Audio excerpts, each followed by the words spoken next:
Bienvenue à la 9e session du salon d'Anaïs. En un premier temps, on soigne le décor. C'est ce qui donne cet aspect feutré et raffiné à ces manifestations uniques en leur genre. Aujourd'hui, deux invités pour un sujet délicat. Dans ce salon littéraire, les propositions sont assez éclectiques, histoire de ne pas lasser le public. Ce soir est la 9e édition du salon d'Anaïs, avec un format inédit, 2 auteurs et une thématique que je pense qui va toucher tout le monde, le secret. À mes côtés, donc, Catherine Angelet et Philippe Grimbert. Catherine pour son livre publié aux éditions Phébus, Sous silence, et Philippe pour Un garçon singulier et un secret, publié chez Grasset.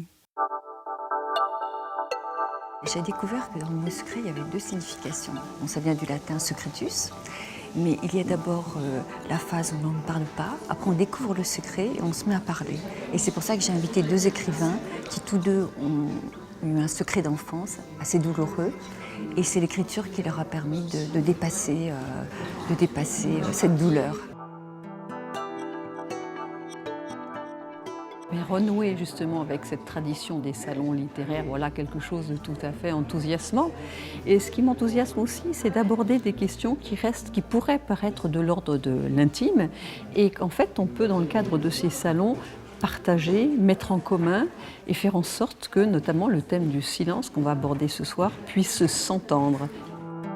Anaïs, comme la marquise de Sévigné, lit vraiment les ouvrages de ses invités. La première question, c'était le secret est-il ce qu'il faut cacher pour ne pas déplaire ? Souvent on se tait, peut-être pas tant pour ne pas déplaire que par amour.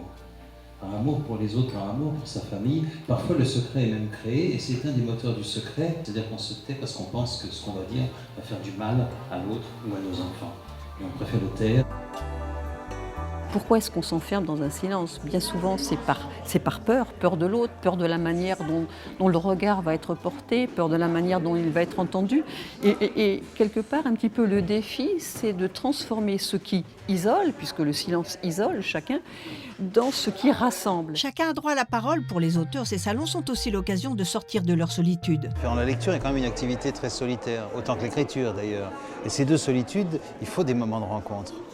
Et le salon littéraire en est un exceptionnel parce que je suis souvent très touché, très surpris des réactions de mes lecteurs que je ne peux qu'imaginer si je ne les rencontre pas.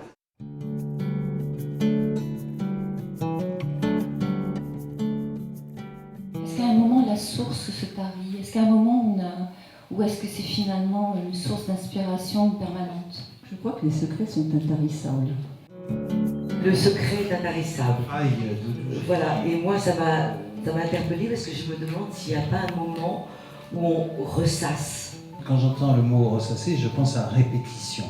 C'est-à-dire revenir toujours au même. Et je pense que ça, c'est plutôt le risque quand les choses ne sont pas dites. C'est-à-dire que ceux et les générations suivantes à qui on n'a pas dit ce qui a fait l'objet d'un secret risquent de le répéter à leur façon, symboliquement ou réellement, c'est-à-dire en revivant des choses extrêmement comparables. Il y a un processus de transformation, ce qui fait qu'on ne subit plus le silence, mais on en fait quelque chose. On en fait un livre, on en fait une action humanitaire, on en fait peut-être un choix professionnel.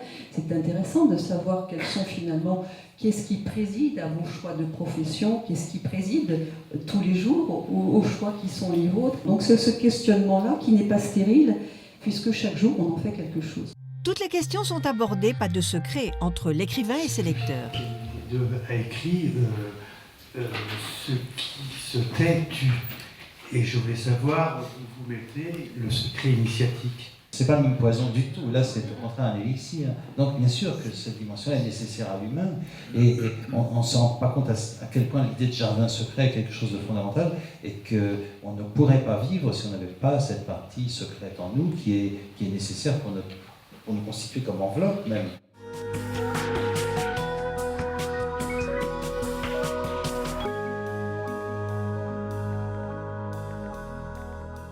Les écrivains me disent on se sent dans un lieu un petit peu à part.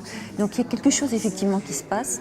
On est peut-être plus dans l'intime, donc ils se dévoilent plus. On est vraiment dans cette notion de salon littéraire comme je voulais vraiment le faire.